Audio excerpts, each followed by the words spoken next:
IELTS 19, published by Cambridge University Press and Assessment 2024.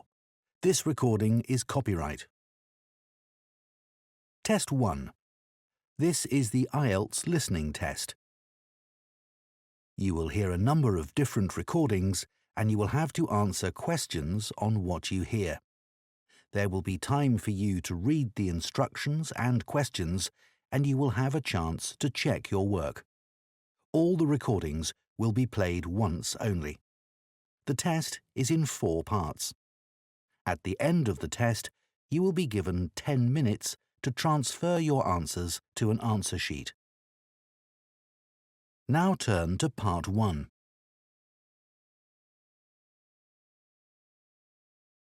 Part 1. You will hear a teaching assistant calling a country park about a school visit. First, you have some time to look at questions 1 to 6. 2 of our classes. OK. What would you like to know? Well, I'm new to this area, so perhaps you could tell me something about the park first, please. Of course. Altogether, the park covers 170 acres. That's 69 hectares. There are 3 main types of habitat: wetland, grassland and woodland. The woods are well established and varied, with an oak plantation and other areas of mixed species. Right. The wetland is quite varied too. The original farmland was dug up around 40 years ago to extract gravel. Once this work was completed, the gravel pits filled with water, forming the 2 large lakes. There are also several smaller ones, ponds and a stream that flows through the park. OK, so I suppose with these different habitats, there's quite a variety of wildlife. There certainly is. A lot of different species of birds and insects, and also animals like deer and rabbits. And I understand you organise educational visits for school parties. That's right. We can organise a wide range of activities and adapt them to suit all ages. Can you give me some examples of the activities? Well, one focus is on science, where we help children to discover and study plants, trees and insects. They also collect and analyse data about the things they see. Another focus is on geography. The park is a great environment to learn and practice reading a map and using a compass to navigate around the park. Do you do anything connected with history? Yes, we do. For instance, the children can explore how the use of the land has changed over time. Then there's leisure and tourism. That focuses on your visitors, I would imagine. Yes, mostly. The children find out about them, their requirements, the problems they may cause, and how we manage these. And another subject we cover is music. Here the children experiment with natural materials to create sounds and explore rhythm and tempo. That must be fun. Most children really enjoy it. Before you hear the rest of the conversation, you have some time to look at questions 7 to 10. Now listen and answer questions 7 to 10. And, of course, all the activities are educational too. Learning outside the classroom encourages children to be creative and to explore and discover for themselves. I would imagine they get a sense of freedom that might not be a normal part of their lives. That's right. And very often, the children discover that they can do things they didn't know they could do, and they develop new skills.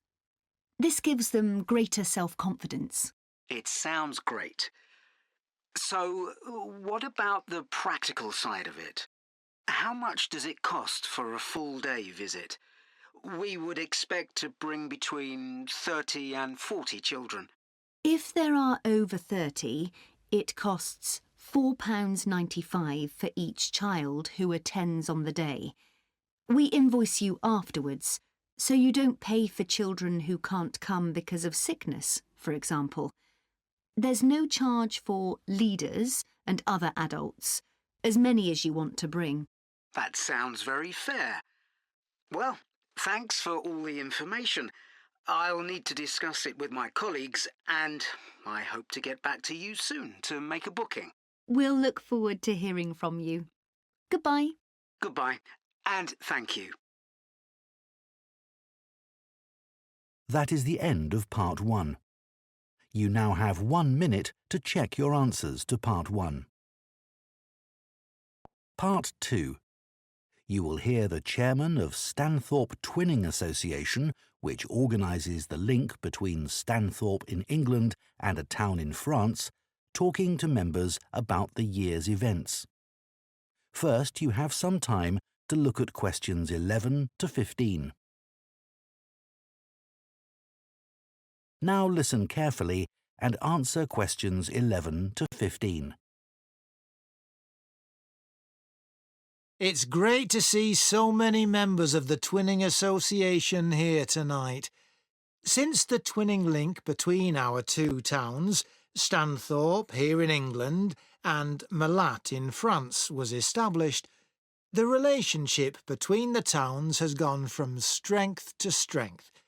Last month, 25 members of the association from Stanthorpe spent a weekend in Malat.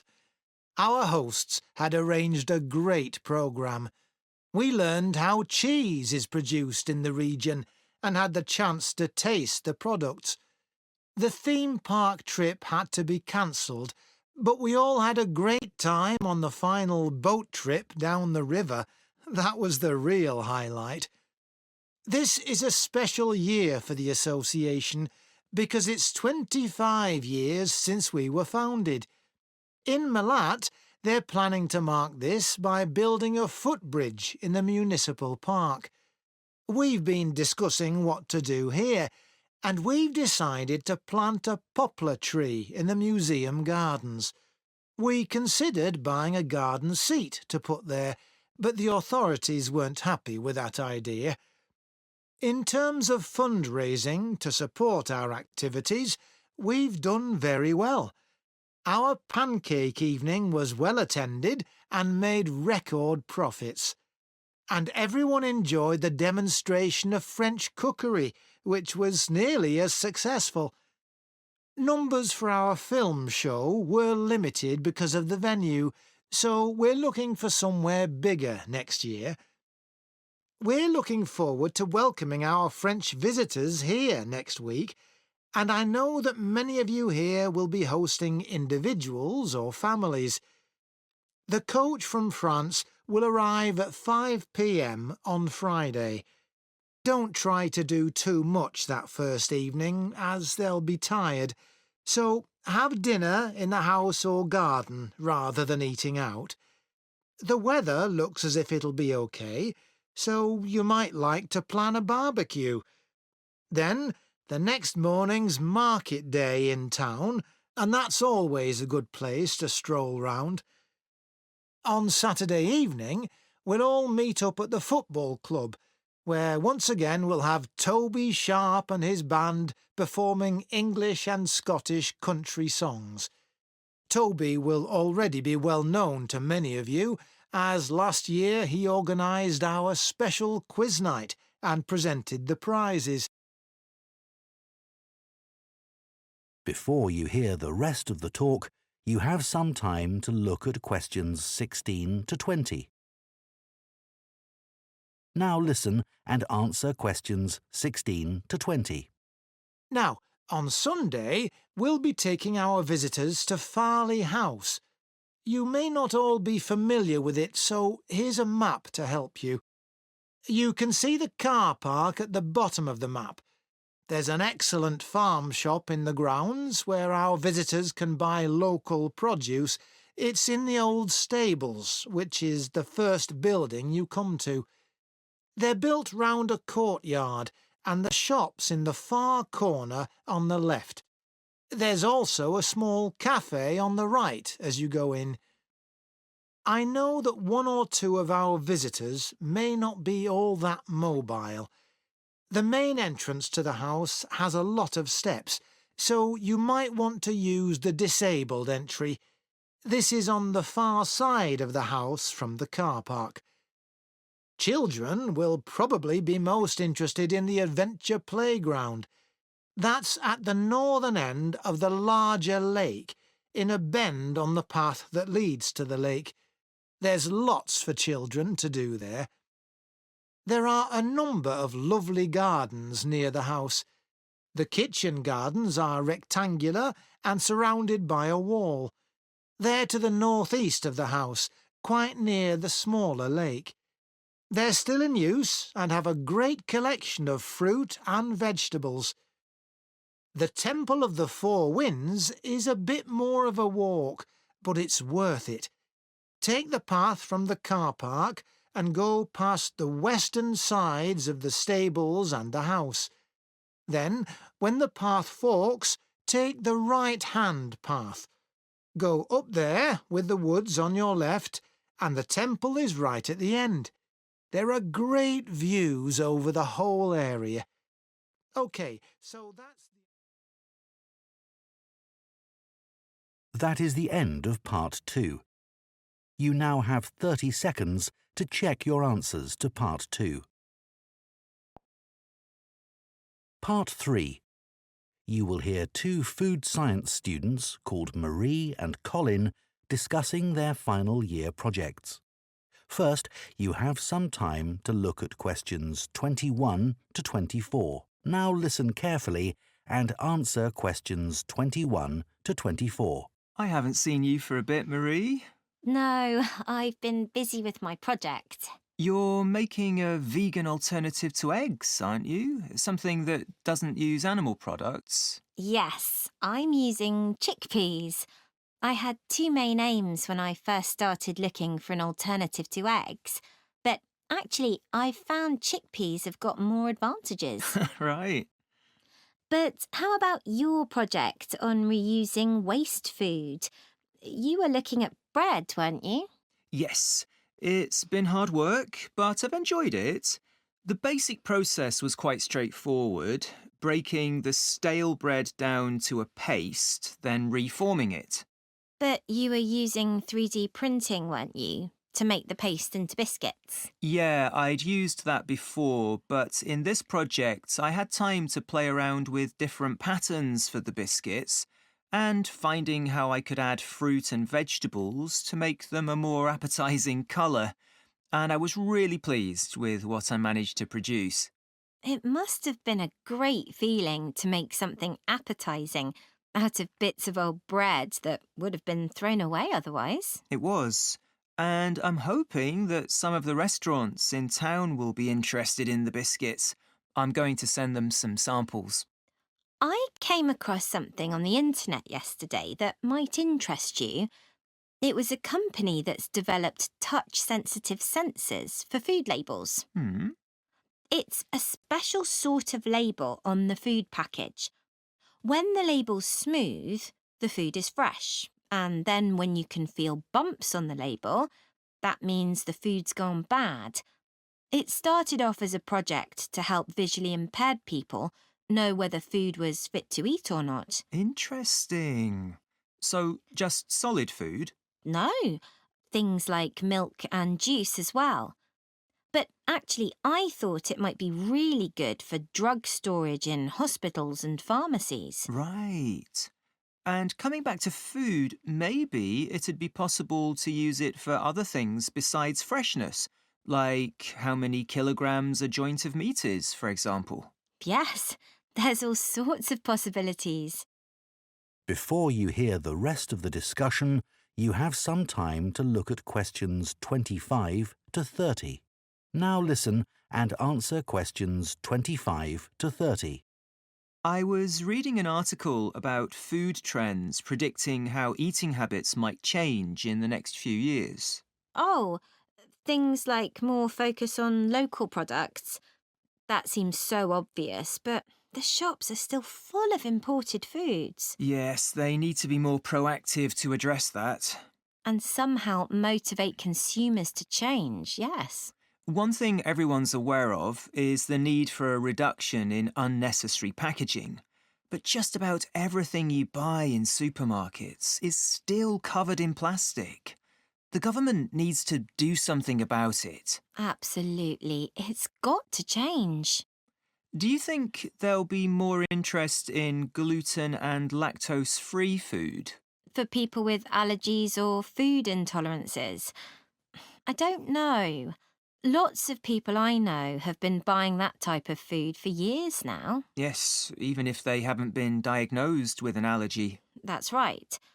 One thing I've noticed is the number of branded products related to celebrity chefs. People watch them cooking on TV and then buy things like spice mixes or frozen foods with the chef's name on. I bought something like that once, but I won't again. Yeah, I bought a ready-made spice mix for chicken, which was supposed to be used by a chef I'd seen on television, and it didn't actually taste of anything. Did the article mention ghost kitchens used to produce takeaway food? No, what are they? Well, they might have the name of a restaurant, but actually they're a cooking facility just for delivery meals. The public don't ever go there. But people aren't aware of that. It's all kept very quiet. So people don't realise the food's not actually from the restaurant? Right. Did you know more and more people are using all sorts of different mushrooms now to treat different health concerns? Things like heart problems. They might be taking a big risk there. Yes, it's hard to know which varieties are safe to eat. Anyway, That is the end of part 3. You now have 30 seconds to check your answers to part 3. Part 4. You will hear an archaeology student giving a presentation on an important site in Ireland called the Cagey Fields. First, you have some time to look at questions 31 to 40. Now listen carefully and answer questions 31 to 40. For my presentation today, I'm going to talk about the Cagey Fields in the northwest of Ireland, one of the largest Neolithic sites in the world. I recently visited this site and observed the work that is currently being done by a team of archaeologists there. The site was first discovered in the 1930s by a local teacher, Patrick Caulfield.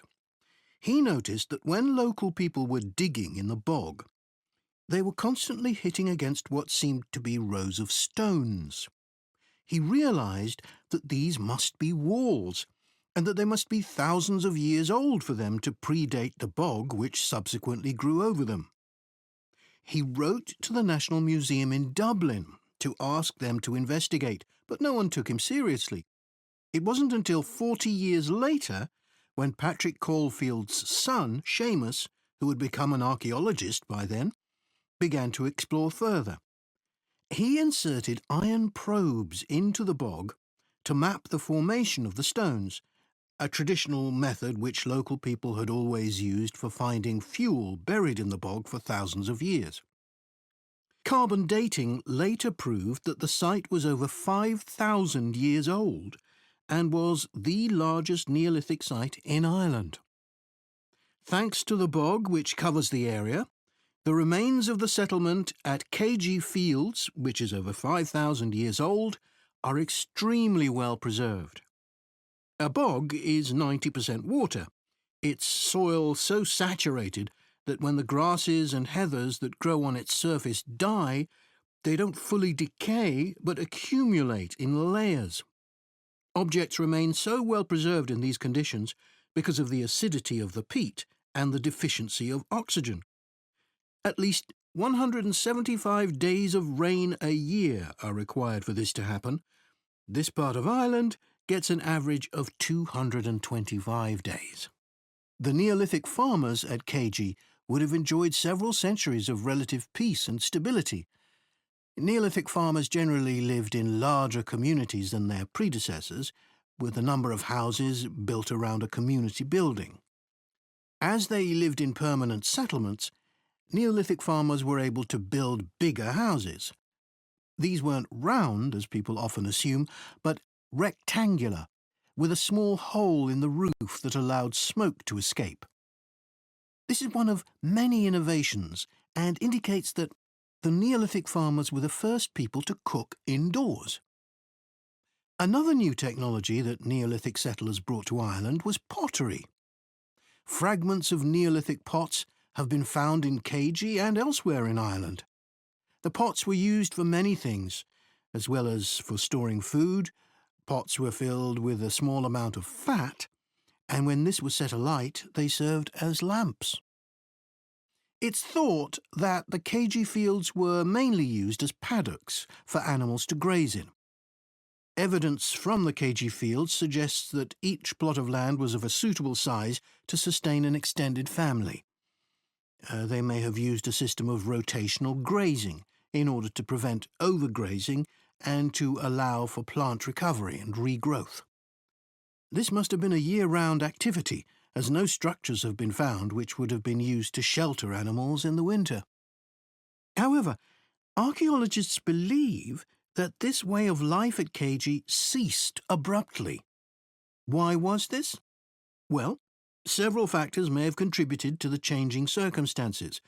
The soil would have become less productive and led to the abandonment of farming. The crop rotation system was partly responsible for this, as it would have been very intensive and was not sustainable.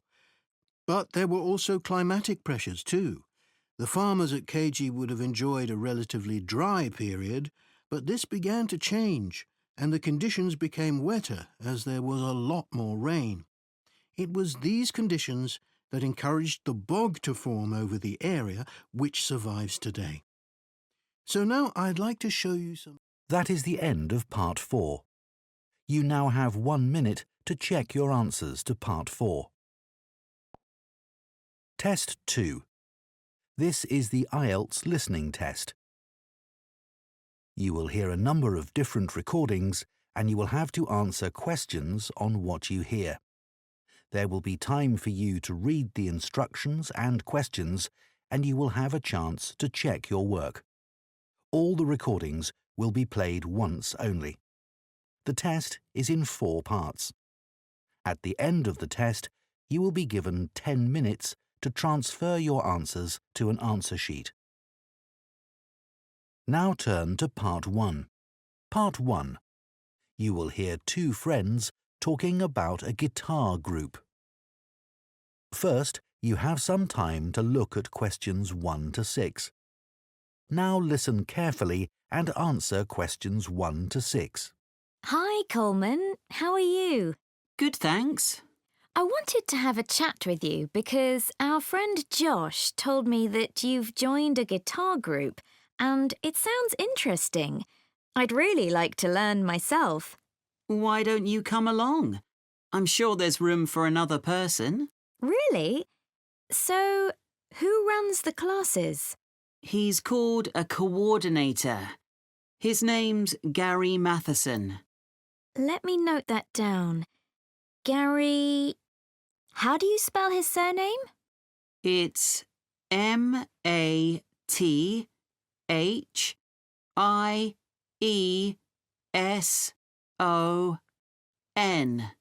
Right, thanks. He's retired, actually, but he's a really nice guy, and he used to play in a lot of bands. Thanks. So, how long have you been going? About a month now.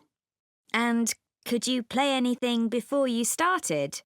I knew a few chords, but that's all. I'm sure everyone will be better than me. That's what I thought too. When I first spoke to Gary on the phone, he said it was a class for beginners, but I was still worried that everyone would be better than me. But we were all equally hopeless. Oh, that's reassuring. So, where do you meet? Well, when I joined the group, they were meeting in Gary's home. But as the group got bigger, he decided to book a room at the college in town. I prefer going there. I know that place. I used to go to tap dancing classes there when I was at secondary school. I haven't been since, though, and I can't remember what road it's in. Is it Lock Street? It's just beyond there, at the bottom of New Street, near the city roundabout. Yes, of course. The guitar club is on the first floor in room T347. Right. And when do you meet? Is it at the weekend? We meet on Thursdays. It used to be 10:30, and that suited me well. But now we meet at 11. The class that's in there before us asked if they could have the room for another 30 minutes. Oh, I see. Well, I'd love to come, but I don't have a guitar. Well, you can always buy a second-hand one. There's a website called The Perfect Instrument that sells all kinds of guitars, violins and so on. I'm sure you'll find something there. Before you hear the rest of the conversation, you have some time to look at questions 7 to 10. Now listen and answer questions 7 to 10. So, what's a typical lesson like with Gary? Well, he always starts by getting us to tune our guitars. That takes about 5 minutes. Uh-huh. Some people have an app they use, but others do it by ear. Gary goes round and helps them. And while he's doing that, he tells us what he's going to do during the lesson. Right. First, we usually spend about 10 minutes doing some strumming. So, is that using... Oh, what are they called? Plectrums? No, we just use our thumbs. Oh, much easier. Gary reminds us where to put our fingers for each chord, and then we play them together. Sometimes we all just start laughing because we're so bad at keeping time. So Gary starts clapping to help us. Do you learn to play any songs? Yes, we do at least one song with words and chords. I mean, that's harder than you think. Oh, I'm sure it is. That part of the lesson takes about 15 minutes. He often brings a recording of the song and plays it to us first. Then he hands out the song, and if there's a new chord in it, we practice that before we play it together, but really slowly. Do you do any finger picking? That's the last 10 minutes of the lesson, when we pick out the individual notes from a tune he's made up. It's always quite simple. That must be hard, though. Oh, it is. But people like it because they can really concentrate. And if we're all playing well, it sounds quite impressive. The only trouble is that he sometimes gets us to play one at a time. You know, alone. Oh, that's scary. It is. But I've got used to it now. At the end, he spends about 5 minutes telling us what to practice for the following week. Well, thanks, Coleman. I'll go and have a look at that website, I think. That is the end of part 1. You now have 1 minute to check your answers to part 1. Part 2. You will hear a man called David talking on the radio about his work as a lifeboat volunteer. First, you have some time to look at questions 11 to 16. Now listen carefully and answer questions 11 to 16. I never really planned to be a lifeboat volunteer when I came to live in North Sea. I'd been working in London as a website designer, but although that was interesting, I didn't like city life. I'd been really keen on boats as a teenager, and I thought if I went to live by the sea, I might be able to pursue that interest a bit more in my free time. Then I found that the Lifeboat Institution was looking for volunteers, so I decided to apply. The Lifeboat Institution building here in North Sea is hard to miss. It's one of the largest in the country. It was built 15 years ago, with funds provided by a generous member of the public who'd lived here all her life. As the Lifeboat Institution is a charity that relies on that kind of donation, rather than funding provided by the government, that was a huge help to us. When I applied, I had to have a health assessment. The doctors were particularly interested in my vision. I used to be short-sighted, so I'd had to wear glasses, but I'd had laser eye surgery 2 years earlier, so that was okay. They gave me tests for colour blindness, and they thought I might have a problem there, but it turned out I was okay. When the Coast Guard gets an alert, all the volunteers are contacted and rush to the lifeboat station. Our target's to get there in 5 minutes. Then we try to get the boat off the dock and out to sea in another 6 to 8 minutes. Our team's proud that we usually achieve that. The average time across the country's 8.5 minutes. I've recently qualified as what's called a helmsman, which means I have the ultimate responsibility for the lifeboat. I have to check that the equipment we use is in working order. The crew have special life jackets that can support up to 4 people in the water, and it's ultimately my decision whether it's safe to launch the boat. But it's very rare not to launch it, even in the worst weather. As well as going out on the lifeboat, my work involves other things too. A lot of people underestimate how quickly conditions can change at sea, so I speak to youth groups and sailing clubs in the area about the sorts of problems that sailors and swimmers can have if the weather suddenly gets bad. We also have a lot of volunteers who organise activities to raise money for us, and we couldn't manage without them. Before you hear the rest of the talk, you have some time to look at questions 17 to 20. Now listen and answer questions 17 to 20.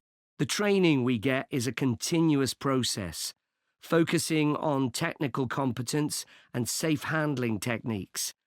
And it's given me the confidence to deal with extreme situations without panicking.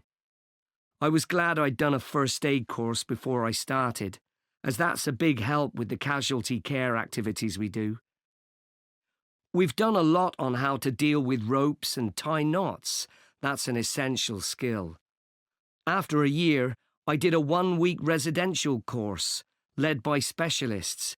They had a wave tank where they could create extreme weather conditions, so we could get experience of what to do if the boat turned over in a storm at night, for example.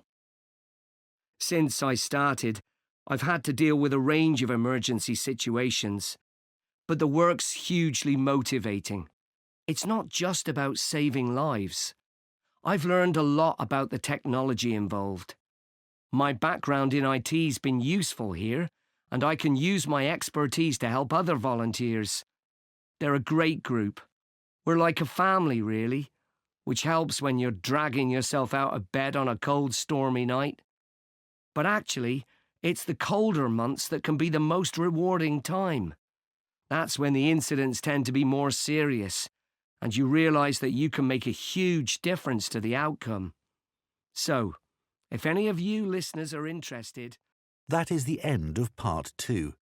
You now have 30 seconds to check your answers to part 2. Part 3. You will hear 2 students called Bella and Don discussing a presentation they plan to do on recycling footwear. First, you have some time to look at questions 21 to 24. Now listen carefully and answer questions 21 to 24. Hi, Don. Did you get the copy of the article on recycling footwear that I emailed you? Yeah, it's here. I've had a look at it. So, do you think it's a good topic for our presentation? Well, before I started reading it, I thought recycling footwear. Well, although it's quite interesting, perhaps there isn't enough to say about it, because we put shoes in recycling bins, They go to charity shops, and that's about it. But there's much more to it than that. I realise that now, and I'm keen to research the topic more. That's great. One of the things I didn't realise until I read the article was just how many pairs of trainers get recycled. Well, a lot of young people wear them all the time now. They've become more popular than ordinary shoes. I know. I guess they are very hard-wearing. But don't they look a bit casual for school uniform? I don't think they're right for that. Actually, I think some of them look quite smart on pupils. Better than a scruffy old pair of shoes. So, do you keep shoes a long time? Yes. Though I do tend to wear my old pairs for doing dirty jobs, like cleaning my bike. I must admit, I've recycled some perfectly good shoes that haven't gone out of fashion and still fit, just because they don't look great on me anymore. That's awful, isn't it? I think it's common because there's so much choice. The article did say that recent sales of footwear have increased enormously. That didn't surprise me. No. But then it said that the amount of recycled footwear has fallen. It's 6% now, compared to a previous level of 11%. That doesn't seem to make sense. That's because not everything goes through the recycling process. Some footwear just isn't good enough to resell for one reason or another and gets rejected. Before you hear the rest of the discussion, you have some time to look at questions 25 to 30. Now listen and answer questions 25 to 30. So, let's find some examples in the article of footwear that was rejected for recycling. OK. I think there are some in the interview with the recycling manager. Yeah, here it is. Let's start with the ladies' high-heeled shoes. What did he say about those? He said they were probably expensive. The material was suede and they were beige in colour. It looked like someone had only worn them once, but in a very wet field, so the heels were too stained with mud and grass to resell them. OK. And the leather ankle boots. What was wrong with them? Apparently, the heels were worn, but that wasn't the problem. One of the shoes was a much lighter shade than the other one. It had obviously been left in the sun. I suppose even second-hand shoes should look the same. Sure. Then there were the red baby shoes. Oh, yes. We're told to tie shoes together when we put them in a recycling bin, but people often don't bother. You'd think it would have been easy to find the other, but it wasn't. That was a shame because they were obviously new. The trainers were interesting. He said they looked like they'd been worn by a marathon runner. Yeah. Weren't they split? Not exactly. One of the soles was so worn under the foot that you could put your finger through it. Well, we could certainly use some of those examples in our presentation to explain why 90% of shoes that people take to recycling centres or bins get thrown into landfill. What did you think about the project his team set up to avoid this by making new shoes out of the good parts of old shoes? It sounded like a good idea. They get so many shoes, they should be able to match parts. I wasn't surprised that it failed, though. I mean, who wants to buy second-hand shoes, really? Think of all the germs you could catch. Well, people didn't refuse them for that reason, did they? It was because the pairs of shoes weren't identical. They still managed to ship them overseas, though. That's another area we need to discuss. You know, I used to consider this topic just from my own perspective, by thinking about my own recycling behaviour without looking at the bigger picture. So much happens once shoes leave the recycling area. It's not as simple as you first think. And we can show that by taking a very different approach to it. Absolutely. So let's discuss how we're going to split up. That is the end of part 3. You now have 30 seconds to check your answers to part 3. Part 4. You will hear a zoology student giving a presentation about an animal called a tardigrade. First, you have some time to look at questions 31 to 40. Now listen carefully and answer questions 31 to 40. For my project on invertebrates, I chose to study tardigrades. These are microscopic, or to be more precise, near microscopic animals. There are well over 1,000 known species of these tiny animals, which belong to the phylum Tardigrada. Most tardigrades range in length from 0.05 to 1 millimetre, though the largest species can grow to be 1.2 millimetres in length. They're also sometimes called water bears, water because that's where they thrive best, and bear because of the way they move. Moss piglet is another name for tardigrades because of the way they look when viewed from the front. They were first discovered in Germany in 1773 by Johann Goetze, who coined the name tardigrade. As I say, there are many different species of tardigrade. Too many to describe here, but generally speaking, the different species share similar physical traits. They have a body which is short and also rounded, a bit like a barrel, and the body comprises 4 segments. Each segment has a pair of legs, at the end of which are between 4 and 8 sharp claws. I should also say that some species don't have any claws. What they have are discs, and these work by means of suction. They enable the tardigrade to cling on to surfaces or to grip its prey. Within the body, there are no lungs or any organs for breathing at all. Instead, oxygen and also blood are transported in a fluid that fills the cavity of the body. As far as the tardigrade's head is concerned, the best way I can describe this is that it looks rather strange, a bit squashed even. Though many of the websites I looked at described its appearance as cute, which isn't exactly very scientific. The tardigrade's mouth is a kind of tube that can open outwards to reveal teeth-like structures known as stylets. These are sharp enough to pierce plant or animal cells.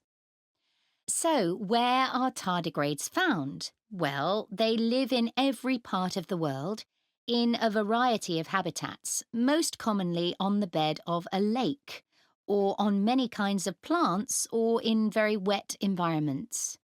There's been some interesting research which has found that tardigrades are capable of surviving radiation and very high pressure, and they're also able to withstand temperatures as cold as -200 degrees centigrade, or highs of more than 148 degrees centigrade, which is incredibly hot. It has been said that tardigrades could survive long after human beings have been wiped out, even in the event of an asteroid hitting the Earth. If conditions become too extreme and tardigrades are at risk of drying out, they enter a state called cryptobiosis. They curl into a ball called a tun, that's TUN, by retracting their head and legs, and their metabolism drops to less than 1% of normal levels. They can remain like this until they're reintroduced to water, when they will come back to life in a matter of a few hours. While in a state of cryptobiosis, tardigrades produce a protein that protects their DNA. In 2016, scientists revived 2 tardigrades that had been tuns for more than 30 years.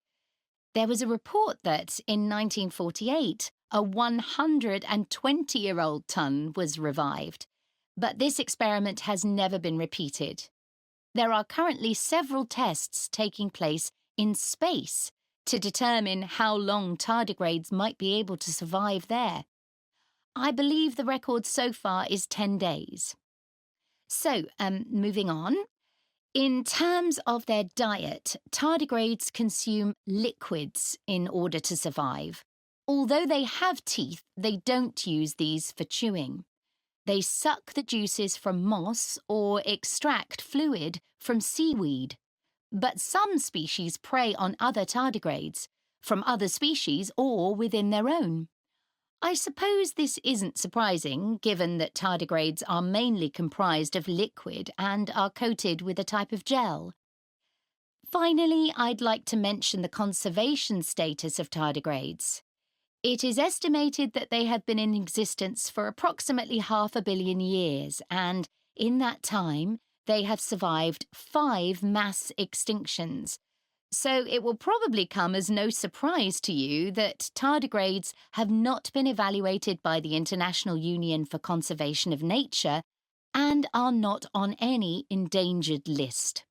Some researchers have described them as thriving. Does anyone have any questions they'd like to ask? That is the end of Part 4. You now have 1 minute to check your answers to Part 4. Test 3. This is the IELTS listening test. You will hear a number of different recordings and you will have to answer questions on what you hear. There will be time for you to read the instructions and questions and you will have a chance to check your work. All the recordings will be played once only. The test is in 4 parts. At the end of the test, you will be given 10 minutes to transfer your answers to an answer sheet. Now turn to Part 1. Part 1. You will hear 2 neighbours who live in an apartment block talking about shopping for food. First, you have some time to look at questions 1 to 6. Now listen carefully and answer questions 1 to 6. Hi, Shannon. How are you settling into your new flat? Really well, thanks. You look like you're going shopping. Yes, I am. My cousins are coming to stay for a couple of days and I have to cook for them. Well, there are plenty of places to buy food in Kite Place. It's the area by the harbour. Oh, OK. I'll find that on the map. Thanks. What sort of food do you need to get? Well, neither of them eats meat, but they both like fish. Well, there's a really good fish market there. Oh, great. Where is it exactly? It's at the far end of Kite Place. So you have to go over the bridge and then it's on the right. OK. Is it open all day? It doesn't close until 4, but I'd recommend going earlier than that. It does run out of some things. Oh, I don't want that to happen. As long as you get there by 3:30, you should be fine. It's only 11 now, so plenty of time. Right. Do you need to buy vegetables too? I do, and I want to avoid all the plastic packaging in the supermarket. Well, there's a really nice organic shop there. Now, what's it called? It's the name of a flower. I know, it's Rose. Oh, that's a nice name. Yeah, it sells vegetables and quite a lot of other stuff. And where's that? Well, as you reach the market, you'll see a big grey building on your left. I think it used to be a warehouse. Anyway, now it's a restaurant upstairs, but the ground floor has 2 shops either side of the entrance, and it's the one on the left. That's easy enough. You can't miss it. There's also a big sign on the pavement, so you can look for that. Fine. I guess if I need anything else, I'll have to go to the supermarket. Yeah, you should be able to get everything you need. But there's a minibus that goes to the supermarket if you need it. It's purple, and the number is 289.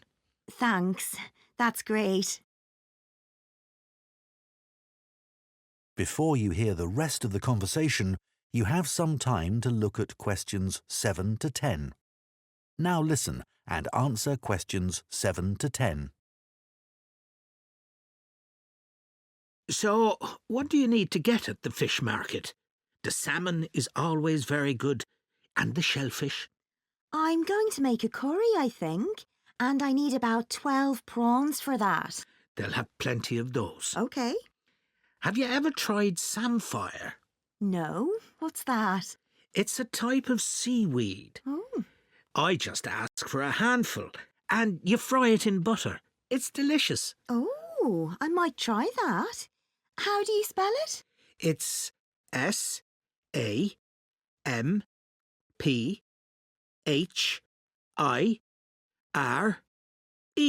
Great. It's always good to try something different. Yeah.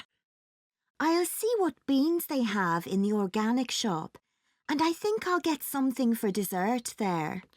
How about a mango? I'm not sure. They're not always ripe. I'd prefer a melon. It's bigger too. Good idea.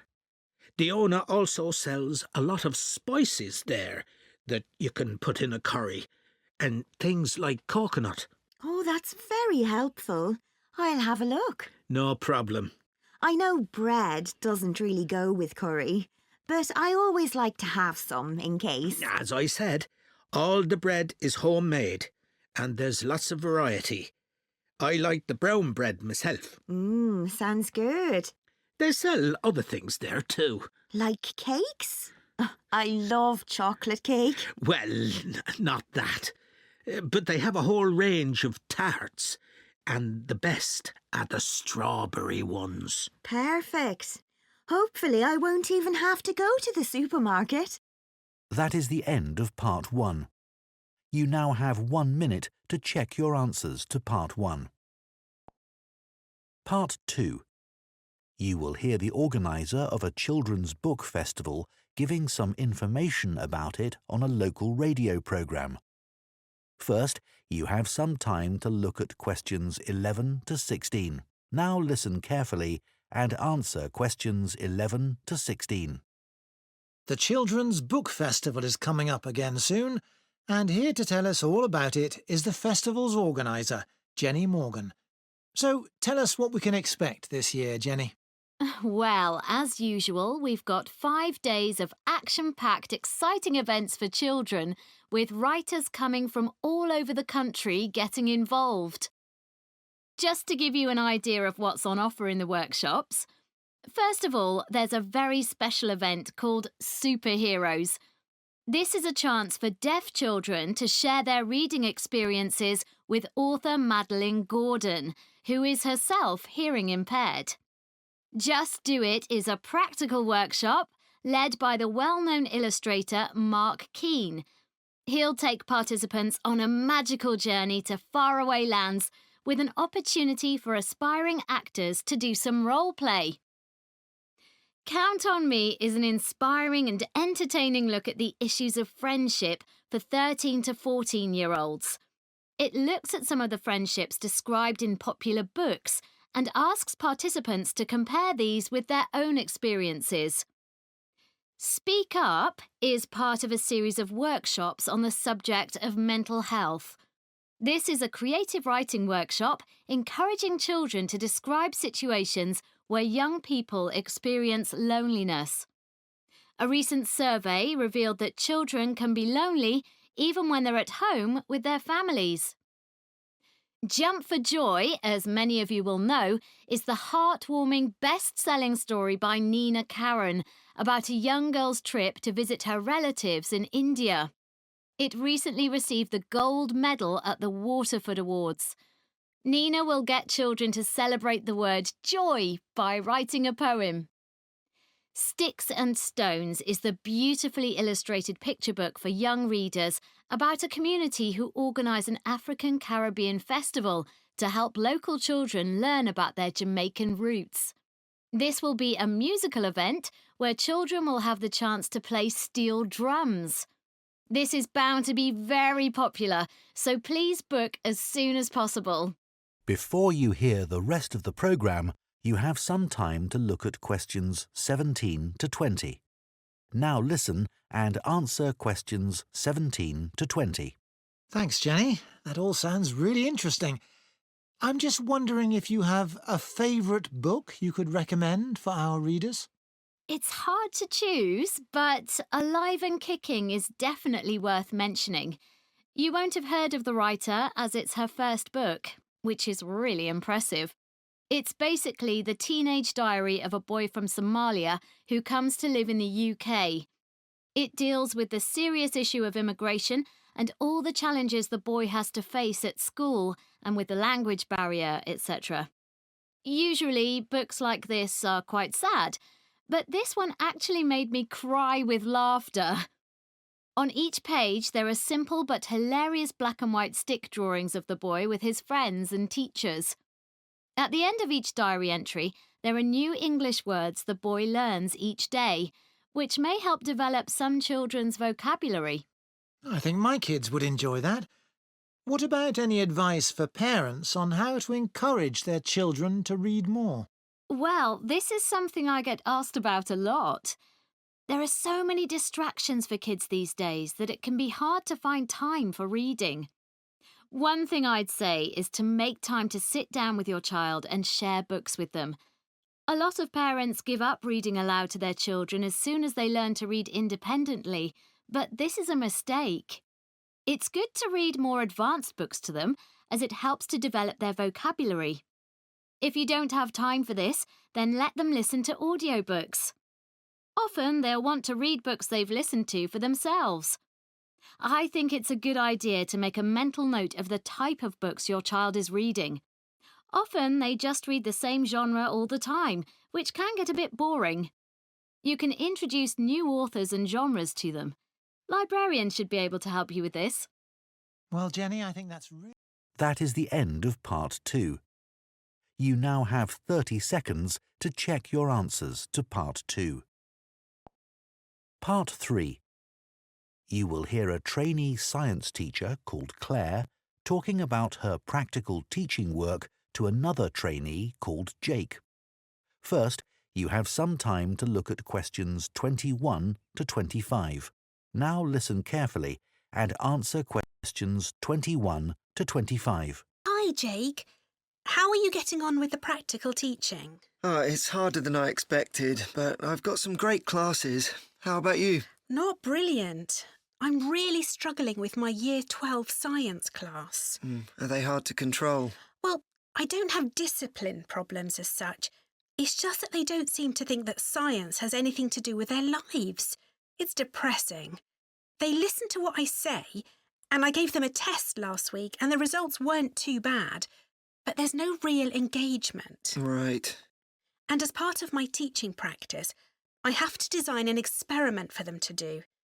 I was wondering about something on the children's diets, asking them to record what they eat and maybe linking it to their state of health. Let's think. So your methodology would involve the children recording what they eat, okay, but you'd also need to have access to the children's medical records, and I don't think people would be happy about that. Confidentiality would be an issue.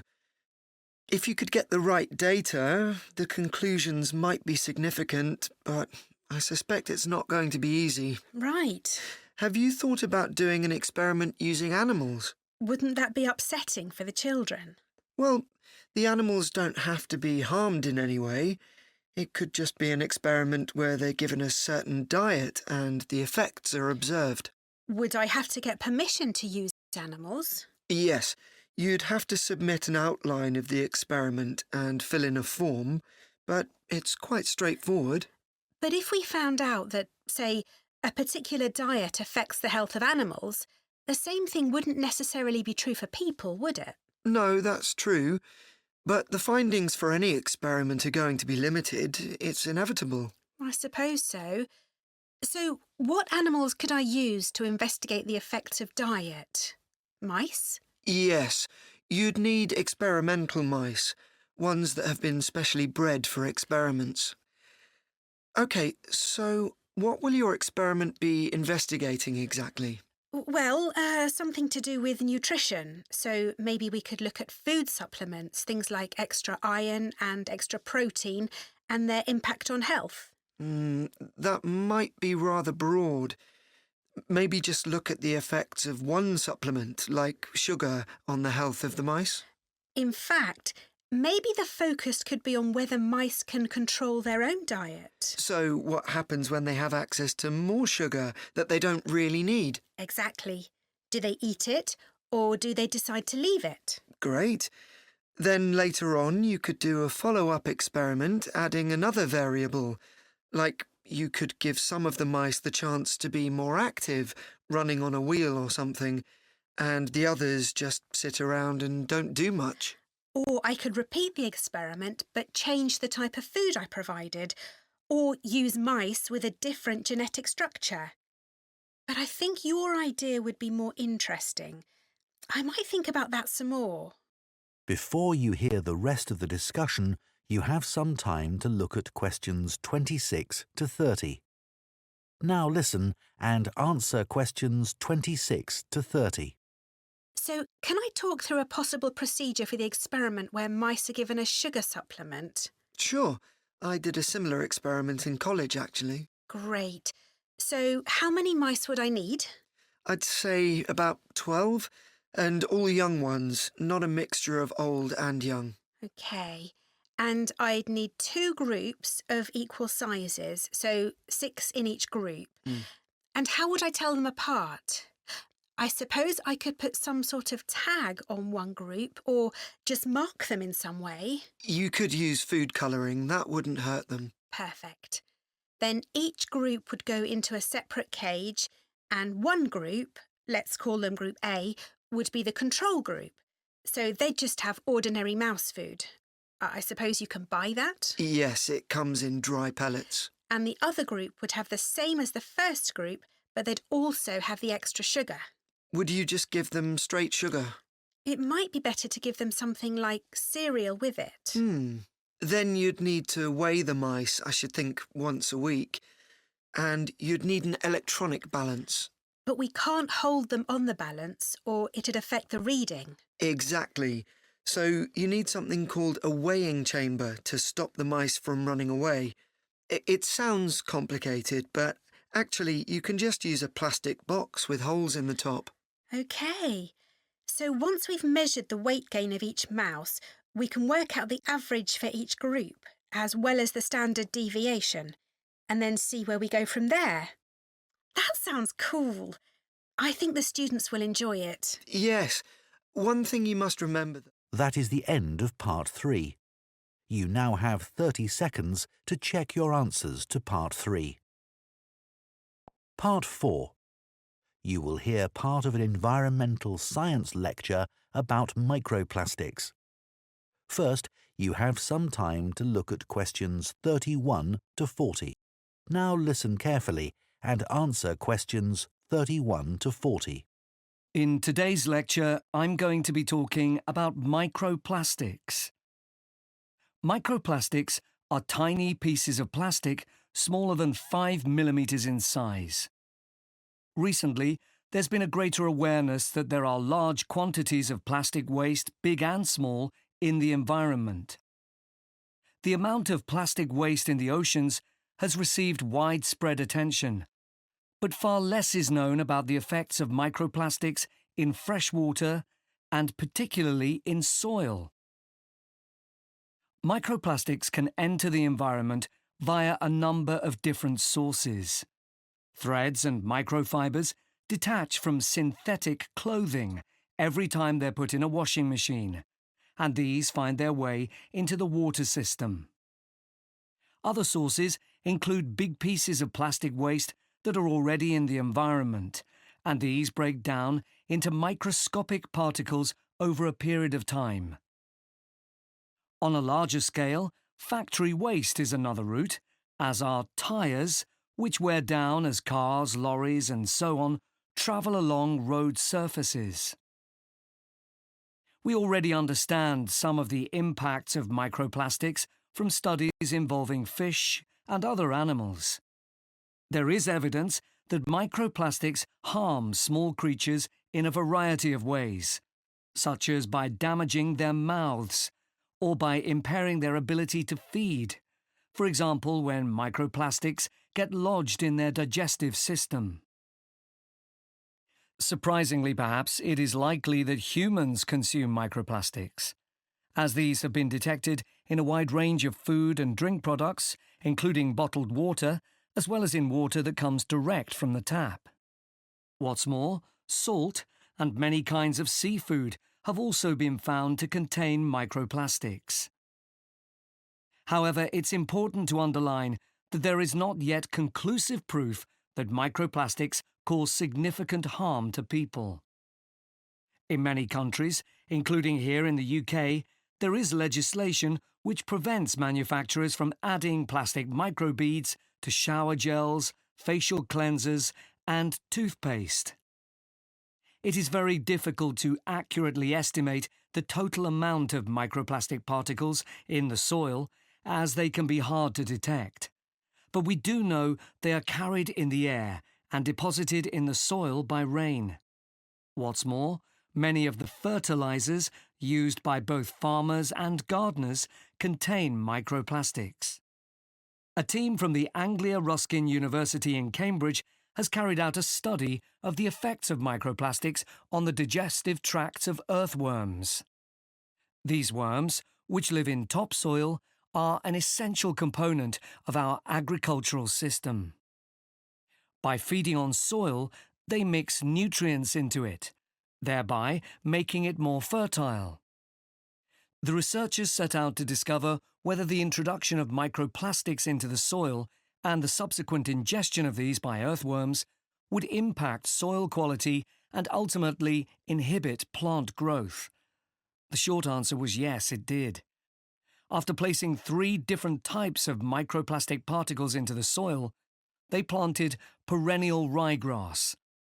The particles of microplastic, which included biodegradable PLA and conventional high-density polyethylene, or HDPE, were then ingested by the earthworms in the soil.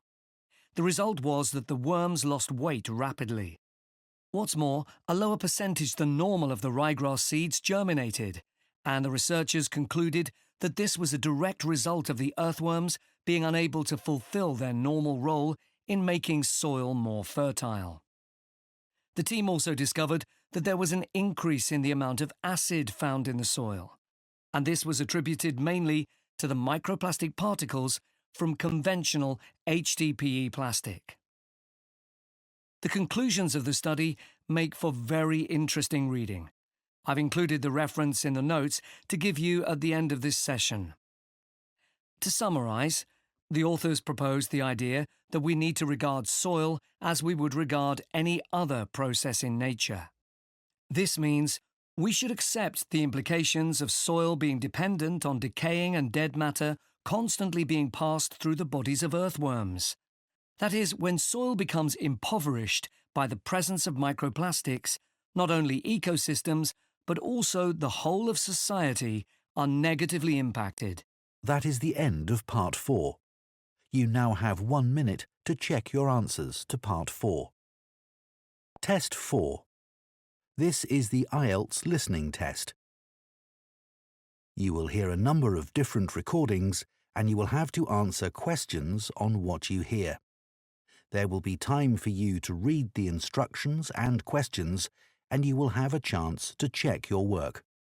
All the recordings will be played once only. The test is in 4 parts. At the end of the test, you will be given 10 minutes to transfer your answers to an answer sheet. Now turn to Part 1. Part 1. You will hear a supervisor in a supermarket talking to a new worker on her first day. First, you have some time to look at questions 1 to 6. Now listen carefully and answer questions 1 to 6. Hello, Charlotte. I'm Caden, one of the supervisors. Welcome to the team. Hi, Aidan. It's Caden. I'm so sorry. Oh, don't worry. People often get my name wrong. They never know how to spell it. It's Kaeden, in case you ever need to write it. I'll try and remember. So, there are a few practical things you need to sort out this morning. Then I'll show you what you're going to do today. The email I received said to go to the front desk to show my letter of appointment and pick up my badge. You'll need that for the staff room and other areas of the supermarket where shoppers aren't allowed. So, after you've finished at the front desk, I'll take you to the staff room. Put your coat and rucksack in one of the lockers there. Take whichever one is free. Will I have a key? Yes, try not to lose it. At the end of the day, leave it in the door for the next person to use. Will do.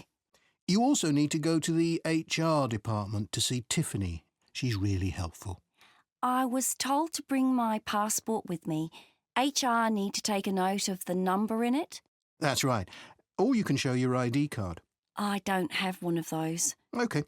Tiffany will give you a uniform. They have lots in different sizes, so you just tell her what you need.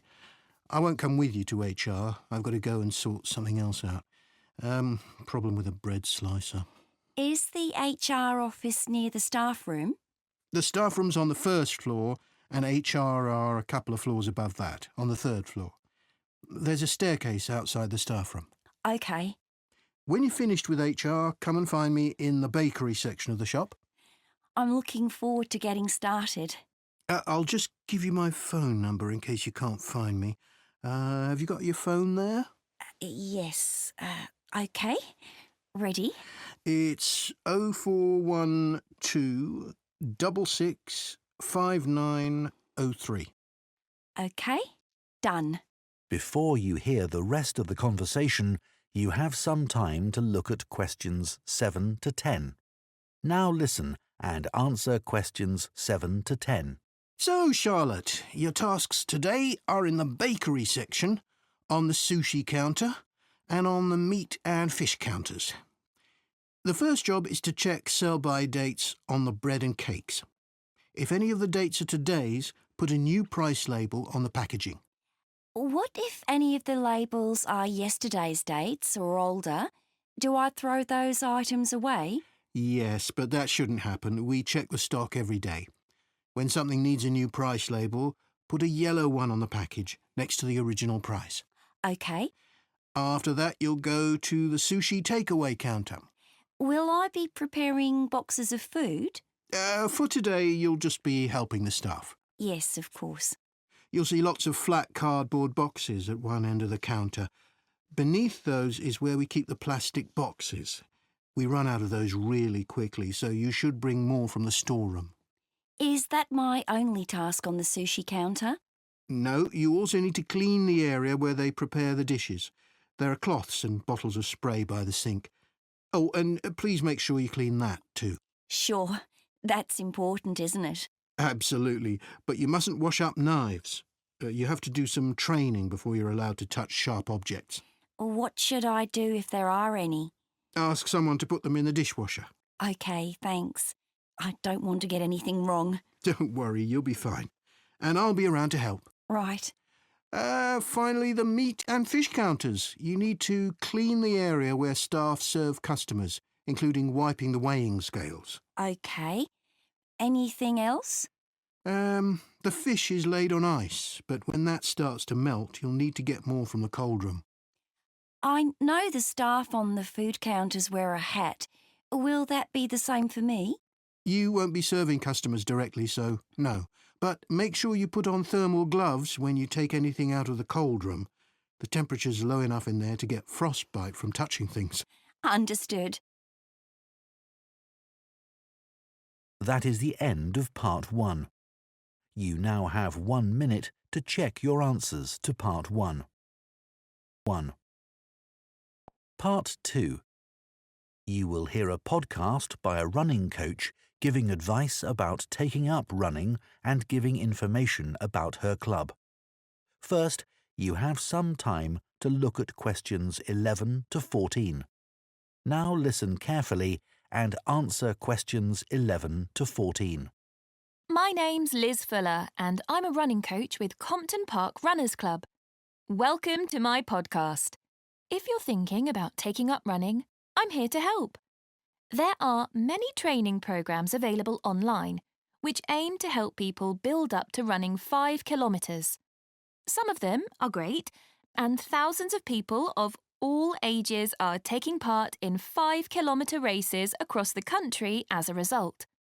People like them because they're easy to follow and don't push them too hard. However, they don't work for everyone, especially if you suffer from something like a heart condition or asthma, because they're aimed at people with average fitness and running ability.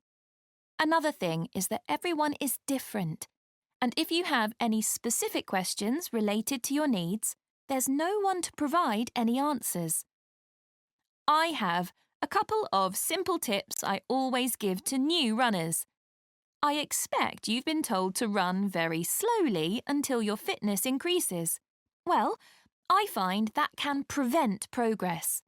You should run at a speed that feels comfortable, but time yourself and try to run a bit faster each time. Listening to music can be very helpful. It takes your mind off things and helps your body get into a rhythm. I'd say that is better than running with a friend, especially as most people are competitive, and that's not what you want when you're just starting. I don't think the time of day is especially important. Some people are better in the evening, while others are morning people. But you need to be consistent, so aim to train regularly. Twice a week is enough to begin with. Before you hear the rest of the podcast, you have some time to look at questions 15 to 20. Now listen and answer questions 15 to 20. New members often say to me that they've been put off running either because they lack confidence, or they don't have time, or they think they dislike running. Kerry, for example, joined the club 2 years ago at the age of 40. She'd always enjoyed running at school, but wasn't sure if she'd be able to do it. She was worried about being left behind and being the slowest runner. But she says she was made to feel so welcome, she soon forgot all about that. James had always hated the idea of running, but a friend encouraged him to come along for a taster session, and he hasn't looked back. He never misses a training session, despite having a really demanding job. Leo was worried about having to commit himself to training sessions every week and wasn't sure he'd be able to fit training into his busy schedule. But after experiencing a lot of stress at work, he came along to us and gave it a go. Now he says he feels much more relaxed and he looks forward to his weekly run. Mark is quite typical of our new members. He's never considered himself to be a sporty person, and it was only when he retired that he decided to take up the challenge of trying to run 5 kilometres. It took him months to find the courage to contact us, but felt reassured immediately, as there were other people his age who were only just taking up running for the first time. My own journey hasn't been easy. I did my first marathon when I was 37, after having had 2 kids. My husband had been running marathons for years, but I never dreamed I'd be doing one with him. I managed to complete it in 4 hours, but I felt like giving up halfway through. It was only the support of the spectators that kept me going. I do think signing up for a race of whatever length is motivating, whether it's 5k or 25k, because it's good to have something to work towards, and it gives you a sense of achievement. I did my first 10k after only 6 months, which was certainly very challenging and not something I'd necessarily recommend. But after you've been training for a few weeks, it's worth putting your name down for a 5k. Some people find they only need a few practice runs before taking part in a race, but I'd give yourself a couple of months at least. Well, I hope that's given you a really... That is the end of part 2. You now have 30 seconds to check your answers to part 2. Part 3. You will hear 2 students called Jane and Kieran talking about books. First, you have some time to look at questions 21 to 25. Now listen carefully and answer questions 21 to 25. So, Jane, you'll be off to Denmark soon to do your work placement. Yes, I'm really looking forward to it. And I've just started packing up all my books to put in storage. Well, I hope they don't get spoilt. It's okay. My grandfather works in a bookshop, and he told me how to pack them. Oh, that's helpful. He says you have to support the spine, otherwise the paper can come away from the cover. Yeah, that's obvious.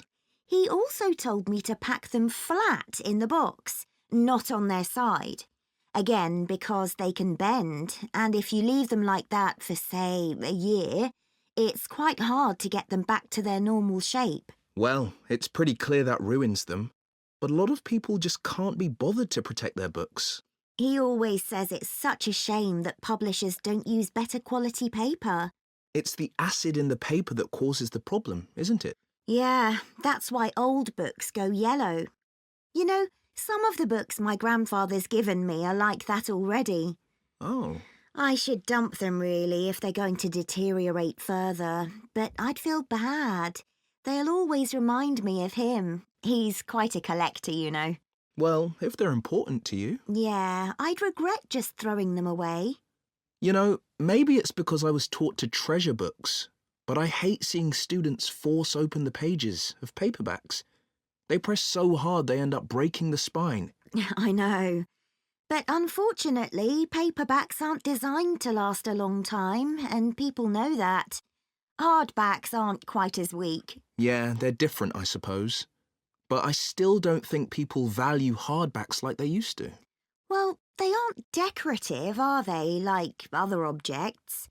Plus, nowadays, people don't keep them out on shelves as much as they used to. That's such a pity.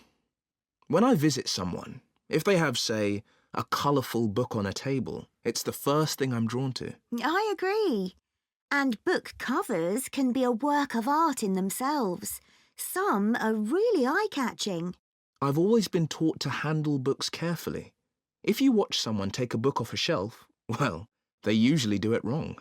Ah, my grandfather says you should put your hand right over the top of the book. Or, if you can't do that, pull the other books on the shelf aside so that you can hold the whole cover. When did you learn all this? He watched me pull a heavy book off the shelf when I was small, and it fell on the floor and broke apart. Oh dear. Oh, I can still remember it. You know what I really like? What? The smell of new books. Me too. My parents used to laugh at me when I was a kid because I loved putting books up to my nose, almost as much as reading them. New books aren't cheap though, are they? I guess we're lucky we can buy them. My grandfather stocks second-hand books as well as new ones, and they don't smell quite as good. Before you hear the rest of the discussion, you have some time to look at questions 26 to 30. Now listen and answer questions 26 to 30. I'd love to have a bookshop like your grandfather. What's it like? Well, it's quite big. It's got 2 floors and an attic, and he stocks all kinds of books, really. I guess he treasures things like first editions and other rare books. Yeah, you might think he'd keep those in the attic or somewhere. So they'd be hidden? Yeah, but he likes people to know that he has them. So he puts them out in the shop, but makes sure you need a ladder to get them. Right, that would prevent any thefts. Uh-huh.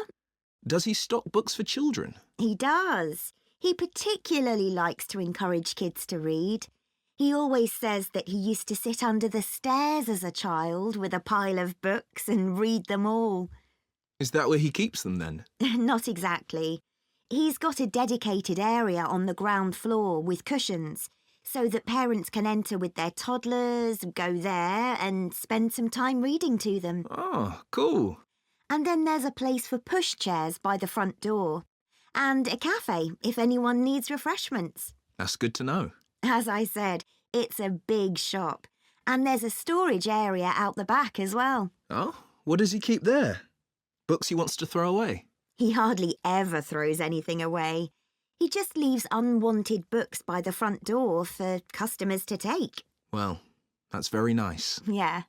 And books people or institutions have requested, they all go at the far end. Oh. He thinks it's best to keep these out of the main shopping area as they're boxed and new. Did you get your course books from him? Naturally. He stocks books for a lot of the colleges. He used to keep these books on the first floor, but now there's a new university in my hometown. He's moved them downstairs to attract the students. They're actually part of the coffee shop, on low shelves all around it. Pretty central then. You'll have to take me there sometime. That is the end of part 3. You now have 30 seconds to check your answers to part 3. Part 4. You will hear part of an environmental studies lecture on tree planting. First, you have some time to look at questions 31 to 40. Now listen carefully and answer questions 31 to 40. Tree planting now dominates political and popular agendas and is often presented as an easy answer to the climate crisis, as well as a way for business corporations to offset their carbon emissions. But unfortunately, tree planting isn't as straightforward as some people think. When the wrong trees are planted in the wrong place, it can do considerably more damage than good, failing to help either people or the environment. Reforestation projects are currently being undertaken on a huge scale in many countries, and it's crucial that the right trees are selected. A mix of species should always be planted, typical of the local natural forest ecosystem and including rare and endangered species, in order to create a rich ecosystem. It's important to avoid non-native species that could become invasive. Invasive species are a significant contributor to the current global biodiversity crisis and are often in competition with native species and may threaten their long-term survival. Restoring biodiversity that will maximise carbon capture is key when reforesting an area, but ideally any reforestation project should have several goals. These could include selecting trees that can contribute to wildlife conservation, improve the availability of food for the local community, and maintain the stability of soil systems. Meeting as many of these goals as possible, whilst doing no harm to local communities, native ecosystems and vulnerable species, is the sign of a highly successful tree planting scheme. To ensure the survival and resilience of a planted forest, it's vital to use tree seeds with appropriate levels of genetic diversity, the amount of genetic variation found within a species essential for their survival. Using seeds with low genetic diversity generally lowers the resilience of restored forests, which can make them vulnerable to disease and unable to adapt to climate change. Choosing the right location for reforestation projects is as important as choosing the right trees. Ultimately, the best area for planting trees would be informally forested areas that are in poor condition. It's better to avoid non-forested landscapes, such as natural grasslands, savannas or wetlands, as these ecosystems already contribute greatly to capturing carbon. It would also be advantageous to choose an area where trees could provide other benefits, such as recreational spaces. Reforesting areas which are currently exploited for agriculture should be avoided, as this often leads to other areas being deforested.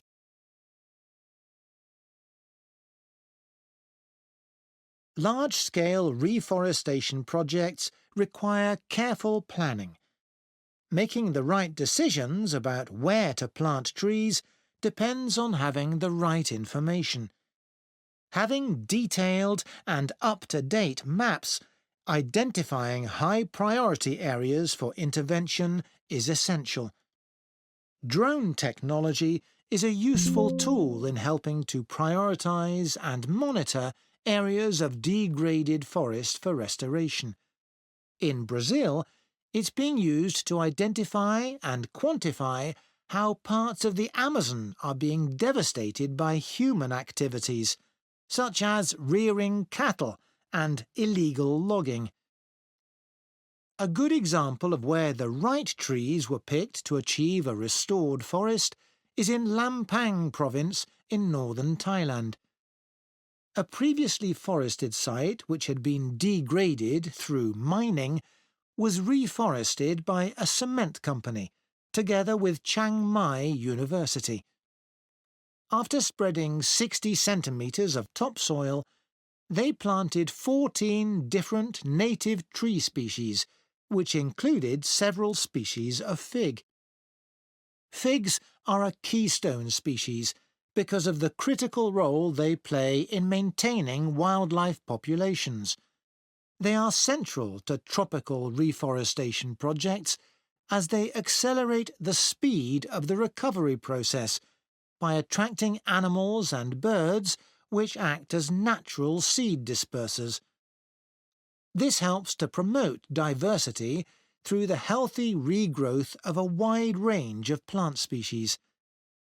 Unlike the majority of fruit trees, figs bear fruit all year round, providing a reliable food source for many species. At this site, for example, after only 3 rainy seasons, monkeys started visiting to eat the fig fruits, naturally dispersing seeds through defecation. Reforestation projects should always aim to make sure that local communities are consulted and involved in the decision-making process. The restoration of mangrove forests in Madagascar is an example of a project which has succeeded in creating real benefits for the community. Destruction of the mangrove forests had a terrible impact on plant and animal life, and also badly affected the fishing industry, which was a major source of employment for local people living in coastal areas. The reforestation project involved hiring local people to plant and care for the new mangrove trees. Millions of mangrove trees have now been planted, which has resulted in the return of a healthy aquatic ecosystem. The mangroves also act as a defence against the increased threat of flooding caused by climate change. What's more, the local economy is more stable, and thousands more Madagascans are now able to send their children to school. One other That is the end of part 4. You now have 1 minute to check your answers to part 4.